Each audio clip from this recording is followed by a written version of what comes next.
지난 한 주일간 이제 많이 분주한 가운데서도 열심히 믿음으로 살아오신 우리 성도님들, 오늘 이 자리에 나와서 은혜를 사모할 때 여러분들의 기도가 충만케 응답되는 귀하고 복된 시간 되시기를 주의 이름으로 축원합니다. 자, 우리 인사하겠습니다. 우리 기도하시는 것들이 응답되는 시간 되시기 바랍니다. 우리 인사하겠습니다. 모쪼록 오늘 시간 말씀을 통해서요, 또한 기도하시는 시간을 통해서 우리 성도님들 기도하고 소원하는 모든 것들이 응답되어지는 아름다운 시간이 될 수 있기를 주의 이름으로 다시 한번 축원합니다. 자, 우리는요 오늘 말씀을 봅니다. 우리 말씀은 우리가 지난주에 이어서 이제 보게 되는데, 지난주에 우리가 본 대로 바울 일행이 복음을 전하다가 그 말씀을 대적하는 사람들에 의해서 핍박을 받고 이제 그쪽에서 도망을 치게 되죠. 피하게 됩니다. 그리고 나서 온 것이 루스드라 지역으로 이렇게 넘어와요. 그렇게 이제 루스드라 지역으로 넘어와서 복음을 전하게 되는데, 여기에서 이제 우연처럼 일어난 사건 하나를 기록을 합니다. 근데 우리가 여기서 볼 것은요, 단순히 이 사건이 하나 있었다라는 것이 아니죠. 우리가 아는 대로 이제 그 전에 보면은 다른 지역에서 표적과 기사가 많이 있었다라고 기록을 해요. 그러면서 동시에 루스드라에 와서 동시에 이런 일들이 있었는데 그 중에 이 사건을 기록하고 있습니다. 그렇게 성경에는 이거 하나만 기록하지만 이 한 사건이 하나만 있었다라는 의미는 아니에요. 근데 이 사건이 뭐냐? 바로 나면서부터 걷지 못하는, 그러니까 태생적으로 걷지 못하던 한 사람이 이제 바울과 바나바 일행이 전하는 복음을 듣는 과정에서 이제 그를 향하여 내 발로 일어서라라는 그 명령에 의해서 그는 그 치료되고 일어난 사건을 기록을 합니다. 자, 우리가 이것이 이제 분명한 것은, 이걸 보면서 분명히 볼 것은 뭐냐면은 바로 이 지난주에 이제 제가 아까 말씀드린 대로 그 3절 하반절에 나온 대로 주께서 그들의 손으로 표적과 기사를 행하게 하여 주사 자기의 은혜의 말씀을 증언하셨다. 즉 그들이 전하는 말씀이 참 하나님의 말씀이고 하나님의 살아계신 능력인 것을 증언하여 주셨다라는 것을 보여주는 사건이에요. 그러니까 이것은 단순히 어떤 한 사람이 태어나면서부터 장애를 가진 사람이 치료되었다, 이 사건을 기록한 것이 아니라 하나님께서 이렇게 그 하나님의 말씀이 참 진리인 것을 증명해 보여주셨다라는 의미를 갖습니다. 그러면서 우리가 보는 것은, 그리고 동시에 그런다고 해서 이 사람이 불쌍한 사람이 치료된 것만이 전부냐? 아니라는 거죠. 이걸 통해서 또한 지금 말씀하는 말씀이 있습니다. 그러니까 지금까지 많은 표적과 기사를 보여주는데 여기에서 이 사람의 치료된 과정을 대표적으로 기록한 이유가 있더라는 거예요. 그러니까 우리가 이 말씀을 보면서요, 분명히 볼 것은 치료됐구나, 이렇게 증명했구나, 이것이 아니라 이걸 통해서 무엇을 예표하는가, 우리와 상관없는 단순히 한 사람이 치료됐는가, 이걸 보는 것이 아니라 이 말씀을 통해서 우리에게 무엇을 말씀하는가는 걸 보아야 한다는 거죠. 분명한 것은 여기에서 우리가 먼저 볼 것이 있습니다. 여기에서 이 문장에서 강조하는 것이 있어요. 그래서 이 사람에 대해서 발을 쓰지 못하는 사람이 있는데, 이 사람에 대해서 뭐라고 하느냐? 바로 나면서 걷지 못하게 돼요. 그러면 태생적으로 장애를 가졌다라는 말이죠. 그래서 성경에서요, 일반적으로 태생적으로 어떤 어려움이 있었다, 장애가 있었다, 이 말은 사람의 능력으로 고칠 수 없는 사람이다, 그 장애다라는 의미를 가지고 있어요. 그러니까 하나님의 특별하신 능력이 아니면은 안 되는 사람, 이것을 말합니다.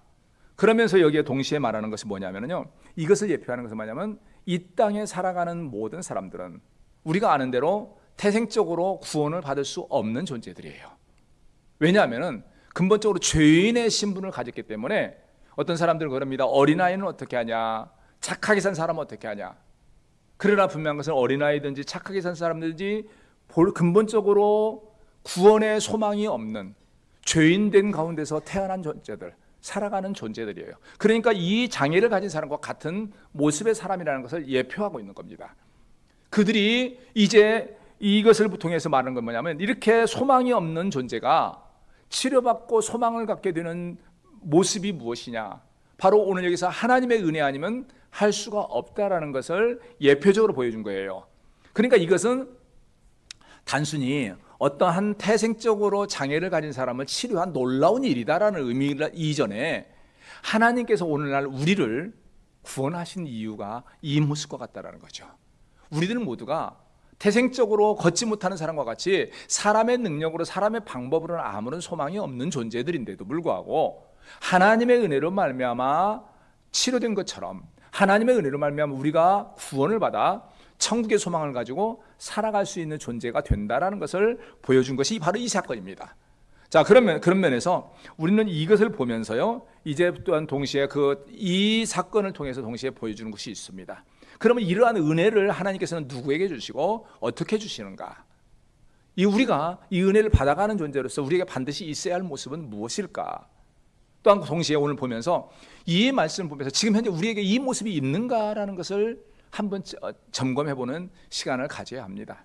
소망하는 것은요, 우리 성도님들 이렇게 소망이 없게 태어난 우리들에게 소망을 주시는 하나님의 은혜를 기억하면서 하나님이 주시는 놀라운 은혜를 마음껏 풍족하게 받아들이는 여러분들의 삶이 되시기를 주의 이름으로 축원합니다. 자, 먼저 보겠습니다. 그러면은 이 사건을 통해 이 예표하는 사건을 통해서 우리에게 말씀하시는 것은 무엇이냐? 첫째 보면은요, 주님께서는요 사람의 중심에 있는 믿음을 보신다라는 거예요. 오늘 본문에 보면은 이제 이 바울을 통해 치료받는 이 과정을 보게 됩니다. 여기서 이제 우리가 보면은 치료받는 조건이 무엇인가 알 수 있죠. 우리 9절 한번 보겠습니다. 우리 9절 한번 같이 합독합니다. 자, 시작. 바울이 말하는 것을 듣거늘 바울이 주목하여 구원받을 만한 믿음이 그에게 있는 것을 보고, 여기 보면은요 바울이 주목하여 보거늘이란 말 나와요. 주목이라는 것은 뭔지 알죠? 집중해서, 그래서 관심 있게 집중해서 이렇게 본다, 여기서 말합니다. 그러니까 지금 현재 그에게 본 것은 이 사람을 본 것은 뭐냐면 이 사람이 지금 현재 어떠한 장애가 있느냐, 아니면 육신적으로 얼마나 능력이 있느냐, 얼마나 지식적으로 대단하냐, 얼마나 옷을 잘 입었느냐, 이게 아니라는 거예요.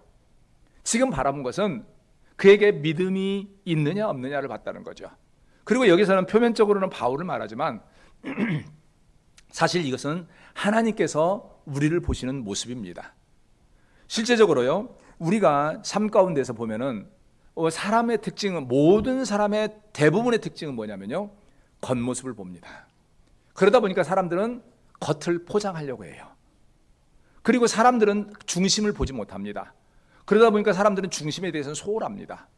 그래서 주로 하는 것이 이왕이면 좋은 옷을 입고, 이왕이면 좋은 차를 타고, 이왕이면 좋은 집에 살면서, 그래서 뭔가 나를 그럴듯하게 포장하려고 해요. 그래서 내가 좋은 학교, 좋은 직장, 이걸 가진 것을, 다니는 것을 말을 합니다.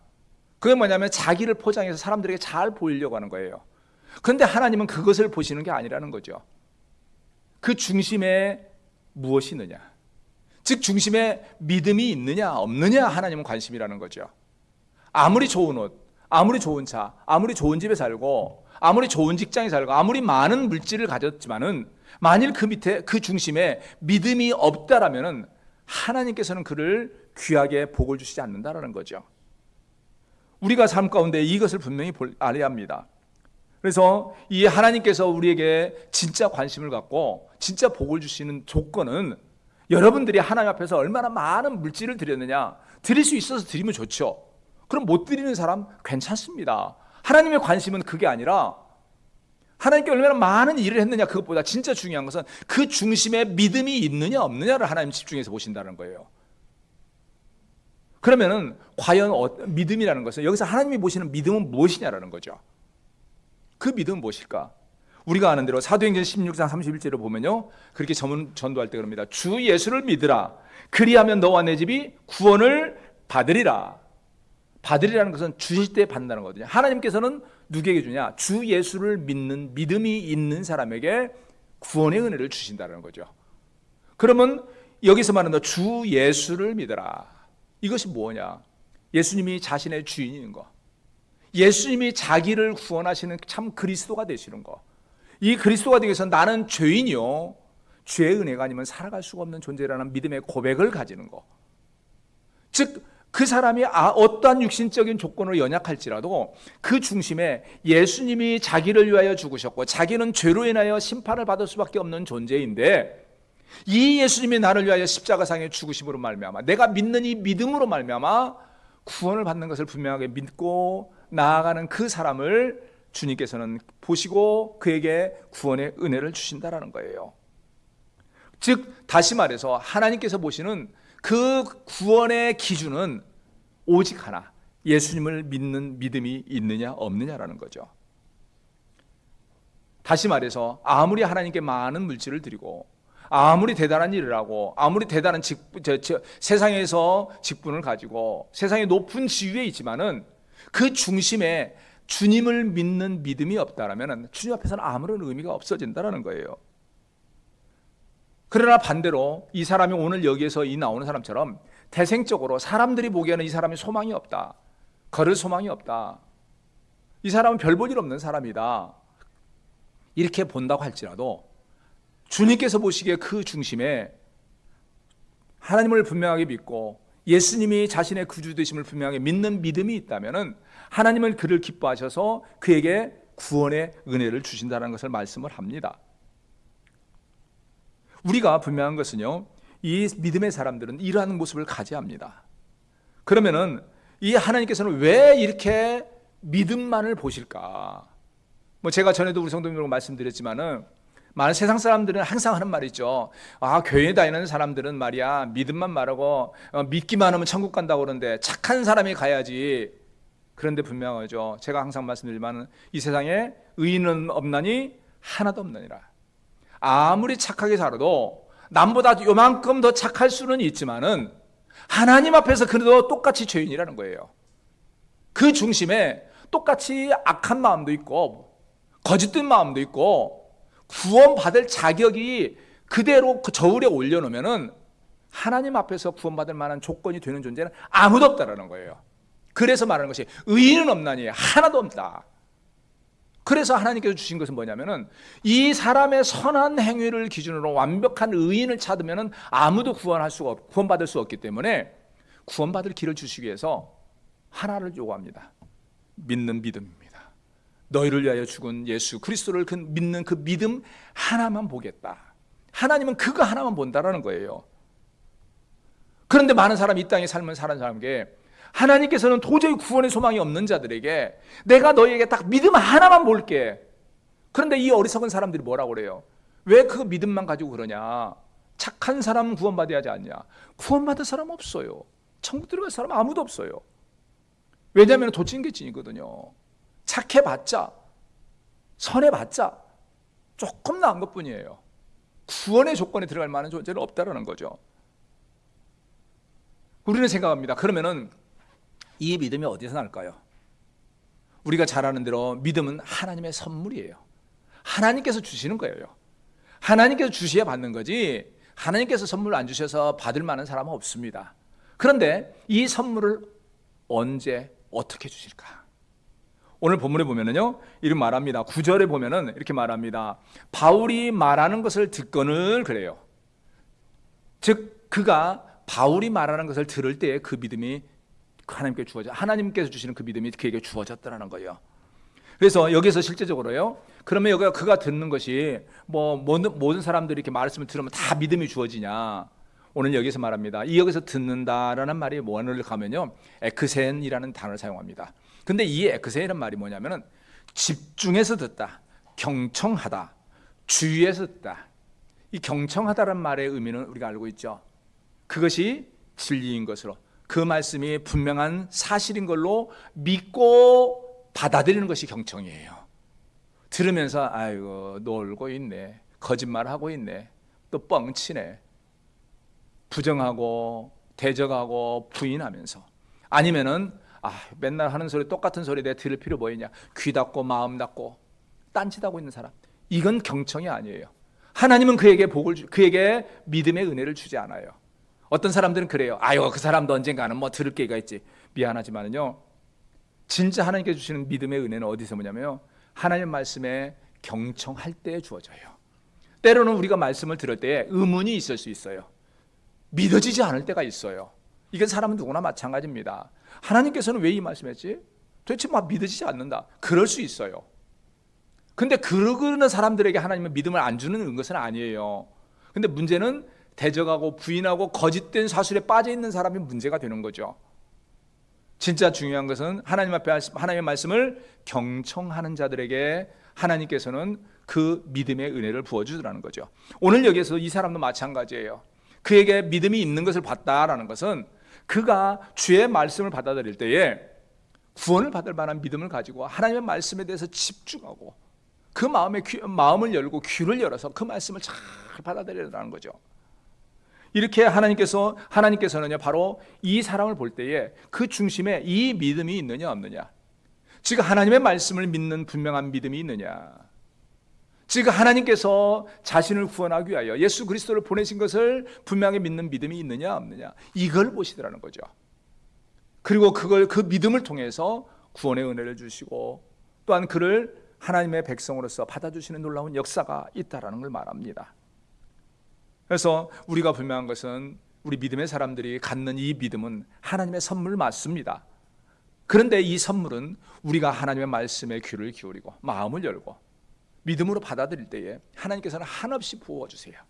그리고 이 믿음이 주어질 때에 우리는 천국의 소망을 가지는 것이고, 이 믿음이 주어질 때에 하나님이 주시는 놀라운 구원의 은혜, 치료의 역사가 임한다는 것을 우리가 알아야 합니다. 소망하는 것은 이 자리에 계신 우리의 사랑교회 모든 성도님들, 여러분들의 심령 가운데 주님을 향한 이러한 분명한 믿음으로 하나님께서 부어주시는 놀라운 은혜가 갑절로 임하는 아름다운 시간 될 수 있기를 주의 이름으로 축원합니다. 자, 그러면서 동시에 여기서 말합니다. 믿음의 사람은요, 자기 발로 서야 한다는 거예요. 오늘 본문에 보면요, 그를 향해서 말합니다. 우리 10절 같이 한번 읽도록 하겠습니다. 10절 읽습니다. 시작. 큰 소리로 이르되 내 발로 바로 일어서라 하니 그 사람이 일어나 걷는지라. 여기 보면은요, 우리가 한 가지 주목할 거 있습니다. 그에게 말합니다. 네 발로 일어서라 이렇지 않습니다. 여기서 뭐라고 합니까? 바로 일어서라, 똑바로 일어서라, 힘있게 일어서라는 말이에요.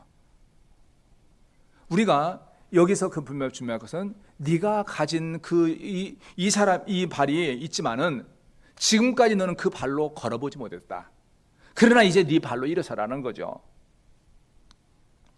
사실 이것이 다시 말해서 네가 가진 그 발이 있지만은 지금까지 너는 육신의 장애에 묶여 있었지만은 더 이상 그 육신의 장애에 묶여 있지 말고 너에게 준 그 발로 똑바로 일어서라는 거죠. 우리가 믿음의 사람들이 진짜 중요한 것은 바로 이겁니다.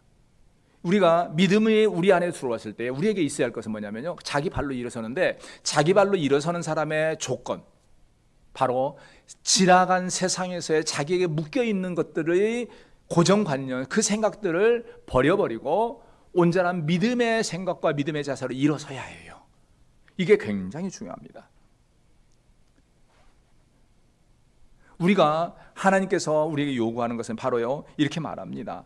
이렇게 바로 주의 믿음의 의지에서 그 명령하는 그 말씀을 붙들고 똑바로 일어서는 사람에게 하나님께서 놀라운 은혜를 부어주신다는 거예요. 우리가 그러면 실제적으로요, 신앙생활에 보면은요, 우리가 분명히 알아야 할 것이 있습니다. 우리가 신앙생활을 교회 안에서 신앙생활을 하면은 어떤 사람은요, 신앙생활한 지 굉장히 오래됐습니다. 10년, 20년, 30년이 됐고 나름대로 나름대로 직분도 있어요. 근데 가만히 대화하는 거, 말하는 걸 들어보면요, 생각이 세상 사람들과 하나도 다른 경우가 없는 경우가 있습니다. 세상의 고정관념과 그대로 묶여 있는 경우가 있어요. 하나님보다 세상의 우상을 두려워하고, 믿는다고 교회는 나와 있는데 길가에 있는 당산나무 하나 부러지면 큰일 나는 줄 알고 있고, 이런 세상의 고정관념, 우상을 쫓는 관념, 습관을 쫓는 관념, 이런 관념에 붙들려서 몸만, 주일날 교회에 몸만 왔다 갔다 이러고 있어요. 그리고 앞에 있는 목사가 믿으셔야 합니다. 그러면 그냥 습관적으로 다른 사람들이 아멘 하니까 아멘 하고 있어요. 근데 중요한 것은 오늘 말합니다. 믿음의 사람은 네 발로 일어서라. 즉 자기의 육신을 붙들고 있던 육신의 장애가 될 만한 그런 고정관념들을 버려버리라는 거예요. 끊어버리라는 거예요. 그걸 끊고 주님이 주신 믿음으로 똑바로 일어서라는 거죠. 우리가 삶 가운데 가지는 것이 중요합니다. 그러면 이것이 왜 중요할까? 이러한 믿음의 사람들에게 주님께서는 교회를 세워가세요. 우리가 아는 대로 이 땅에는, 지상 교회는 지상교회는 이 건물로서의 교회가 있잖아요. 또한 영적인 교회가 있죠. 여러분들이 믿음의 사람들이 하나님 앞에서 참 성전이라고 우리는 다 알고 있습니다. 그러니까 우리는 모두가 영적인 하나님의 성전이에요. 근데 이 성전, 이 교회를 누가 세우느냐? 여러분이 세우는 거 아니잖아요. 교회는 주님께서 세우십니다. 근데 이 주님께서 어디에 세우실까? 주님께서 베드로의 고백을 향해서 했던 말씀이 있습니다. 우리 성도님들 성경 한번 찾아봅니다. 마태복음 16장입니다. 마태복음 16장 15절 16절입니다.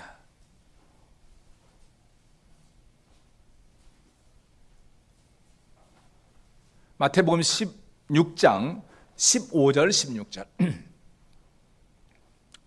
자, 찾으셨으면 우리 함께 합독하도록 하겠습니다. 시작.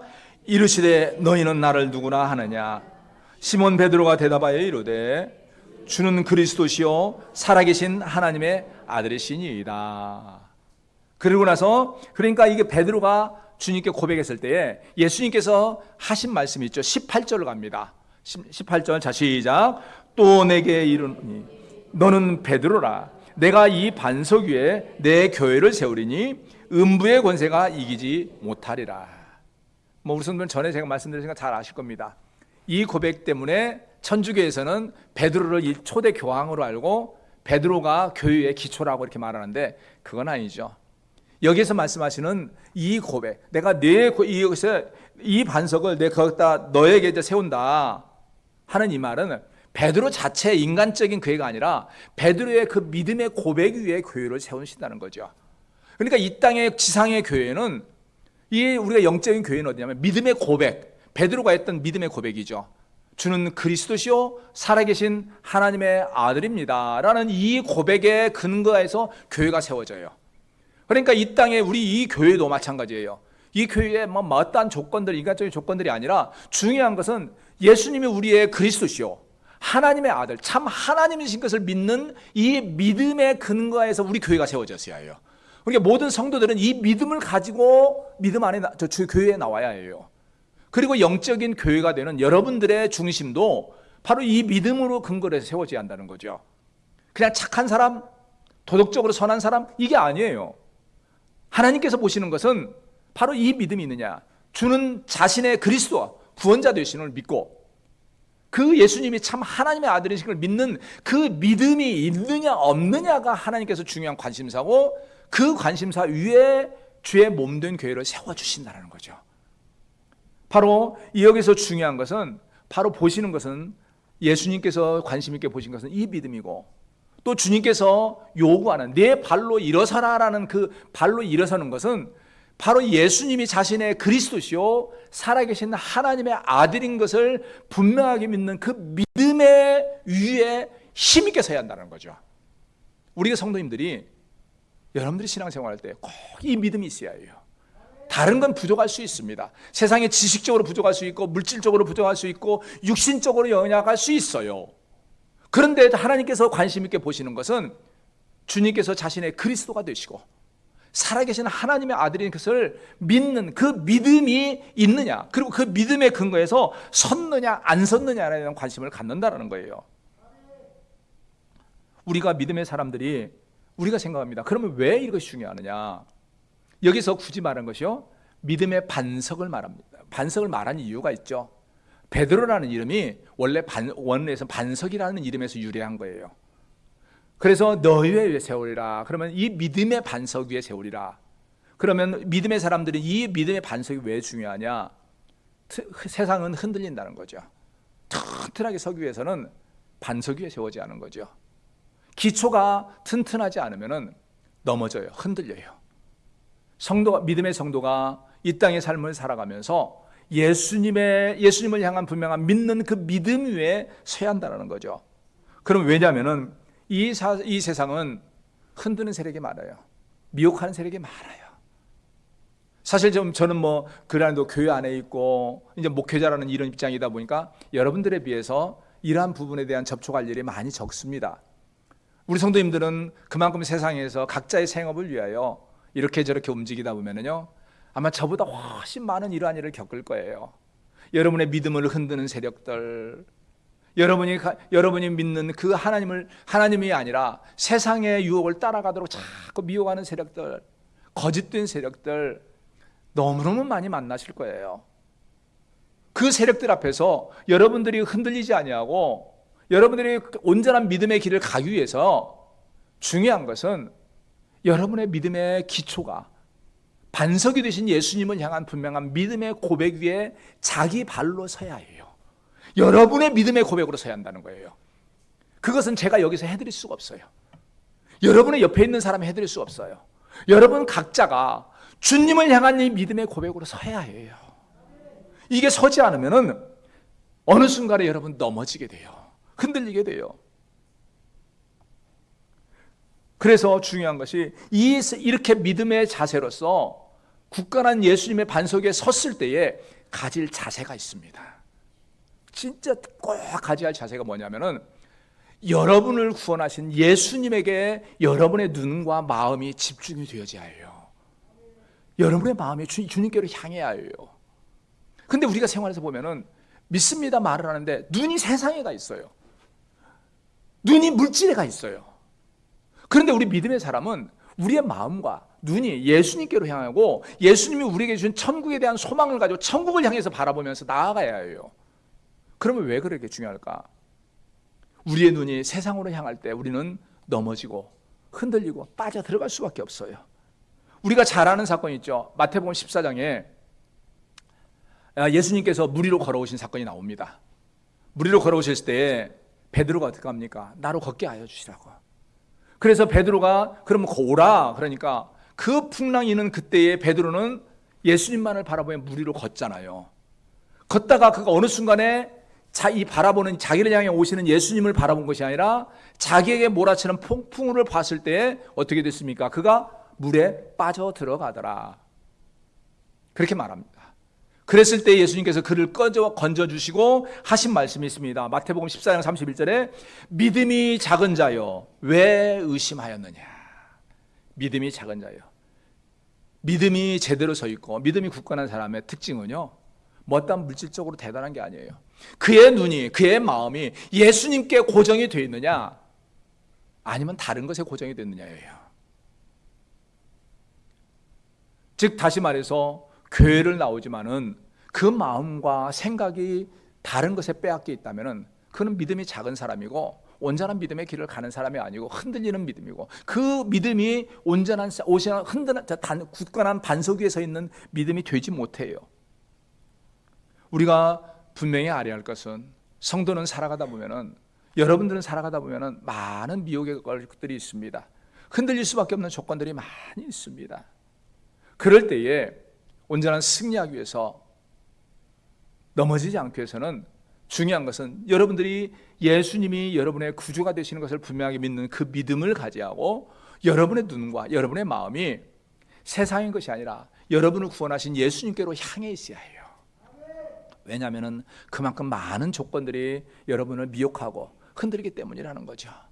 그런 면에서 오늘 이 자리에 나오신 우리 성도님들 꼭 한번 돌아보시기 바랍니다. 지금 여러분의 마음이 과연 여러분의 믿음이 예수님이 자신을 위하여 죽으신 것을 분명히 믿는 그 믿음 위에 서 있는가 한번 적용해 보시기 바랍니다. 그리고 여러분의 삶 가운데 여러분의 눈, 여러분의 생각은 예수님께로 향해 있는가?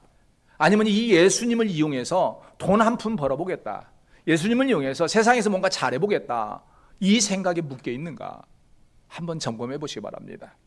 소망하는 것은 우리가 온전한 구원의 길을 끝까지 가기 위해서는요, 우리의 생각과 우리의 마음과 우리의 눈이 우리를 구원하신 예수님께 묶여 있어야 하고 예수님께로 향해 있어야 합니다.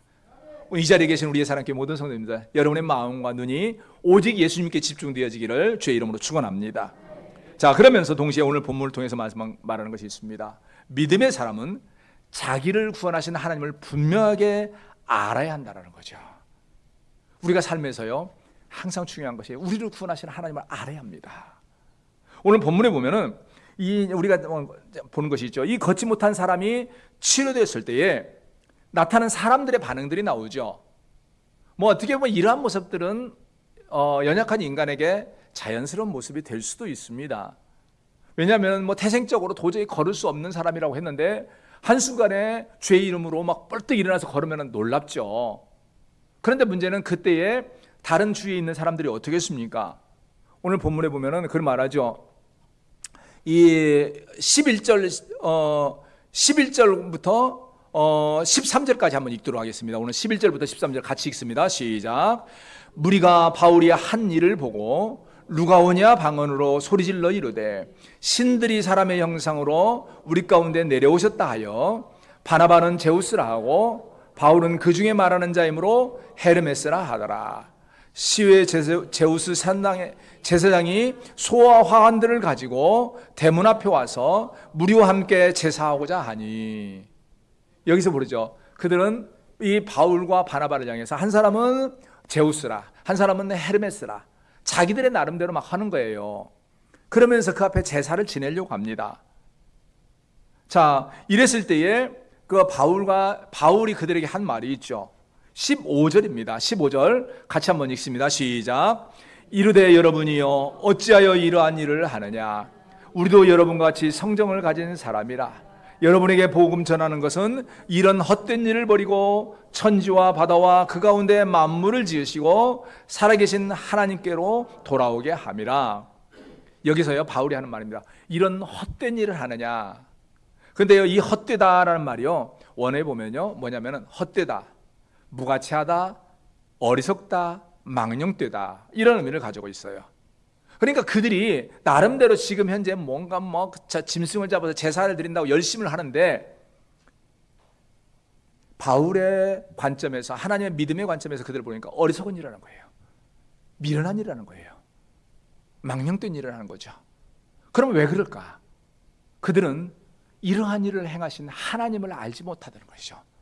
이 일어난 놀라운 일을 보면서 하나님을 보지 못하고 하나님의 능력을 깨닫지 못하다 보니까 나름대로 잘못된 말을 해요. 아, 이것은 뭐 헤르메스다, 이건 제우스다, 뭐 어다, 이런 엉터리 같은 해석을 내놓더라는 거예요.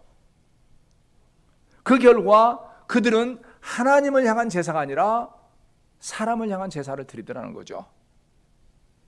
우리가 이거 보면서 알 필요가 있습니다. 오늘날 많은 사람들이 보면은요, 이 땅에서 하나님의 놀라운 역사가 있습니다. 어떤 사람들은 그래요. 뭐 하나님의 역사가 있으면은 뭐 자기가 뭐 믿는다, 뭐 기적이 있으면 믿는다. 과연 그가 기적이 없어서, 역사가 없어서 못 믿느냐? 아니에요. 있지만은 능력이 보여주지만 그것을 하나님의 역사로 보지 못하는 것이 문제예요. 이게 굉장히 큰 문제예요. 자기가 어리석어서 눈이 더 어두워서 하나님의 능력을 보지 못하면서 하나님의 능력이 없다라고 말한다는 거죠. 그러다 보니까 그들은 이 구원의 소망을 주시는 하나님께 예배하고 찬양하는 게 아니라 잘못된 일을 하더라는 거죠. 그것이 이들은 지금 현재 이것이 우상의 역사로 보니까 그 우상을 섬기는 자세로 바울과 바나바에게 제사를 드리려고 했더라는 거예요. 우리가 삶 가운데서 중요한 것은요, 성도는 삶에서 살아계시는 하나님의 손길을 봐야 합니다. 그리고 그 손길을 통해서 하나님을 예배하고 하나님의 은혜에 감사하는 믿음으로 가야 해요. 그러면서 동시에 그걸 보면서 날마다 은혜가 있어야 하고 그걸 통해서 하나님을 예배하기를 힘쓰는 삶을 살아야 해요. 그래서 제가 우리 성도님들이 항상 하시는 말씀들이 있죠. 여러분의 삶 가운데서 느끼는 하나님의 은혜를 경험할 때에 여러분의 입술로 하나님을 고백하십시오. 하나님의 은혜인 것을 고백하십시오라고 강조드리는 이유가 있어요. 똑같은 일이지만은 세상 사람들은 어떻게 합니까? 세상 사람들이 여러분들은 믿음의 사람들을 보면서 아유 저 미련한 것들 그렇게 말해요. 자기들이 미련한지 몰라요. 왜냐하면 하나님의 역사를 볼 때 우리는 그것이 하나님의 역사인 것을 눈으로 봅니다. 그러면 그걸 보면서 아 하나님의 은혜입니다, 감사합니다 그래요. 그런데 세상 사람들은 뭐라고 합니까? 그게 무슨 하나님의 은혜야, 재수가 좋아서 그렇지, 우연히 그렇지, 누구 때문이지 이러잖아요. 그들은 하나님의 능력을 보지 못해요. 그런데 분명한 것은 믿음의 사람은 그걸 통해서 하나님의 손길을 보더라는 거죠. 하나님께 영광을 돌리더라는 거예요. 그래서 우리 믿음의 사람들에게 중요한 것은 뭐냐면은 참으로 우리 삶 가운데 역사하는 하나님의 능력을 보고 하나님의 은혜를 고백하면서 하나님께 찬송하는 자세를 가져야 해요. 그래서 성도가 어떤 성도를 바라볼 때에 우리가 보게 됩니다. 그 사람의 입술에 무엇이 나오느냐, 똑같은 상황에서 무엇이 나오느냐라는 것을 보면 압니다. 삶 가운데, 자신의 삶 가운데서 하나님의 은혜를 고백하고 하나님께 영광을 돌리는 성도는 참 예수를 믿는 믿음이 그 기초에 있는 거예요. 근데 그러지 아니하고 야, 재수가 좋았다, 우연이다 이러면서 하나님의 역사하심을 보지 못하고 고백하지 못하면 그분은 미안한 말이지만 기독교라는 종교를 가지고 있는 종교 생활을 하는 사람이더라는 거죠. 오늘 여기서 그런 면에서 볼 필요가 있습니다. 오늘 여기서 중요한 것이요, 그들이 봅니다. 그래서 이 사람들이 어떻게 했는가, 바로 이런 일이 있을 때 그들은 바울과 바나바를 향해서 제사를 지내려고 짐승을 가져왔어요. 인간적으로 보면은 얼마나 열심입니까? 제사를 드린다는 것은 대단해요. 뭐 큰 짐승, 그 당시에도 뭐 큰 재산적인 가치가 있다는 거죠. 근데 중요한 것은 그 제사가 누구를 향한 제사였는가 보면 안다는 거죠. 그들이 우상으로서 섬기려고 할 때에 문제가 되는 거라는 거죠. 우리 성도님들이 삶 가운데서 역사하는 하나님의 역사를 보면서 하나님을 예배하느냐, 아니면 누군가의 사람을 찾고 우연을 찾고 하느냐에 따라서 그 삶의 모습이 달라져요.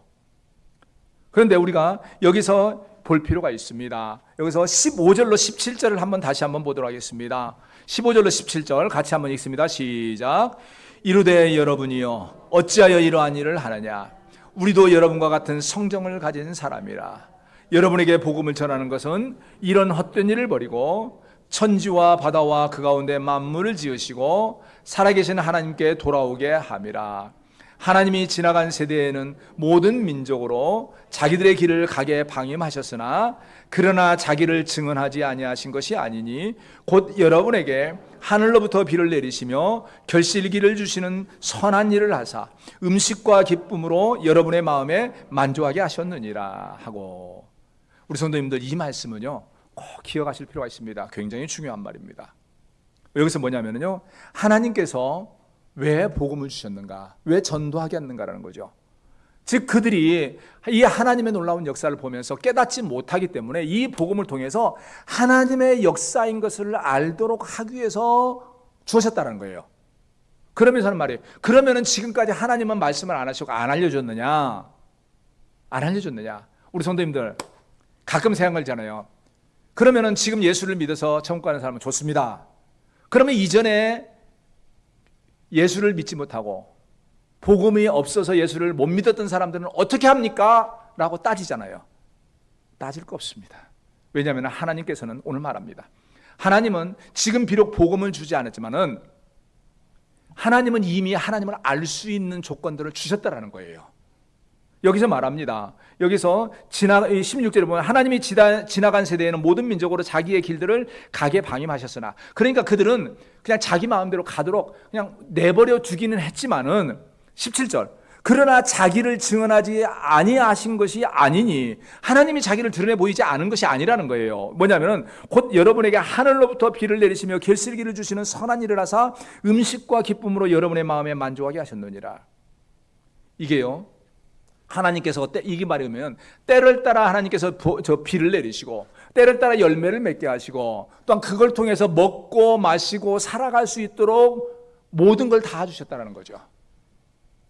하나님께서 여러분들의 삶 가운데 믿는 사람이나 안 믿는 사람이나 때를 따라서 계절이 변화하고 또한 봄이 되면 비가 내리고 모내게 할 수 있고, 그래서 열매, 이 결실해서 그걸 가지고 먹고 살고 누리게 하신 것이 하나님께서 주신 은혜라는 거예요. 근데 사람들은 눈이 어두워진 걸까? 그것이 하나님의 은혜인 걸로 보지 못하고 뭐라고 합니까? 자기들의 능으로 봐요. 조금 더 나가면은 자연의 섭리. 섭리는 자연이 뭔가를 조화를 부리고 능력한다는 거죠. 만들어 간다고 생각해요. 근데 자연이 만들어가는 거 아무도 없습니다. 하나님께서 만들어 가셔요. 믿음의 사람은 때를 따라서 비가 내리고 때를 따라서 열매가 맺고 그걸 가지고 먹고 살아갈 수 있는 것 자체가 하나님의 은혜이고 능력인 것을 본다라는 거예요. 하나님께서는 이걸 통해서 보라고 이미 주셨다라는 거예요.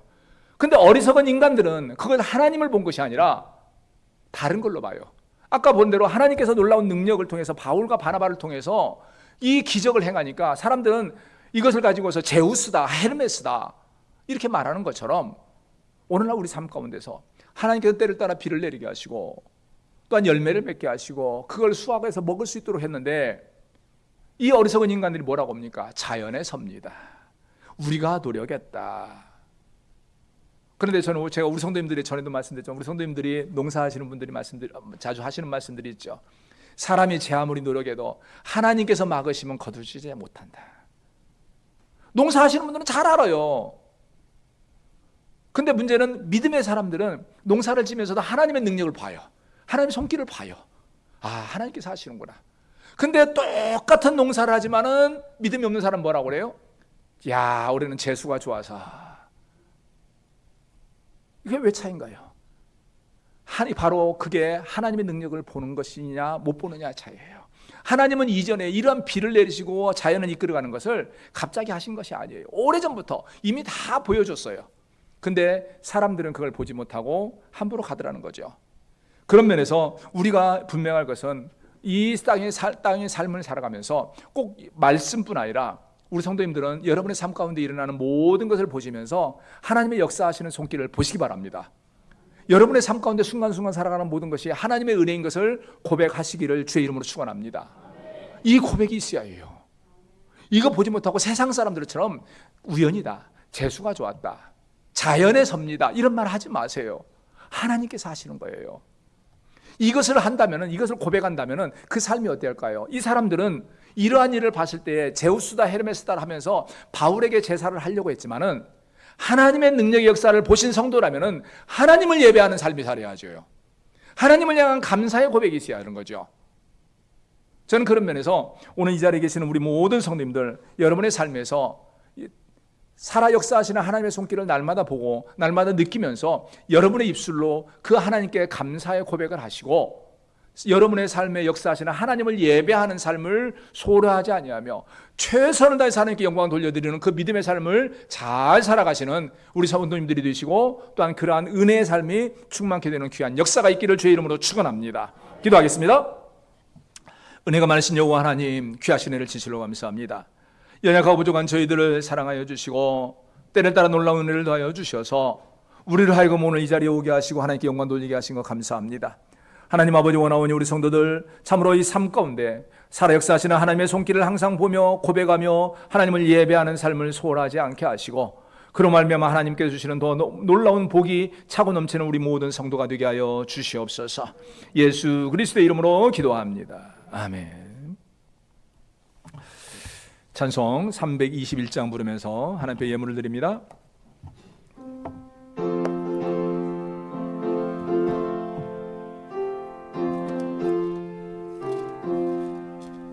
날 대속하신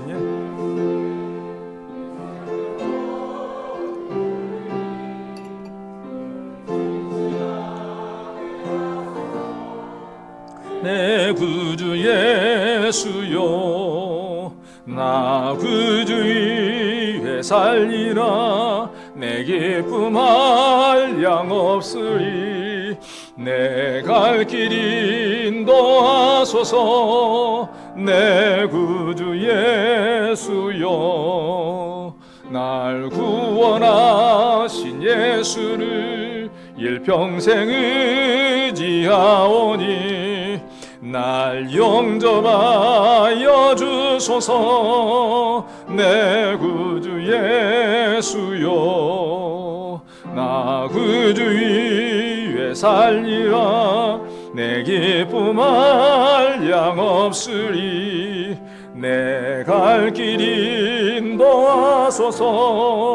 내 구주 예수여, 주 십자가에 달리사 날 자유하게 했으니 내 몸과 마음을 주 위에 다스게 하소서. 나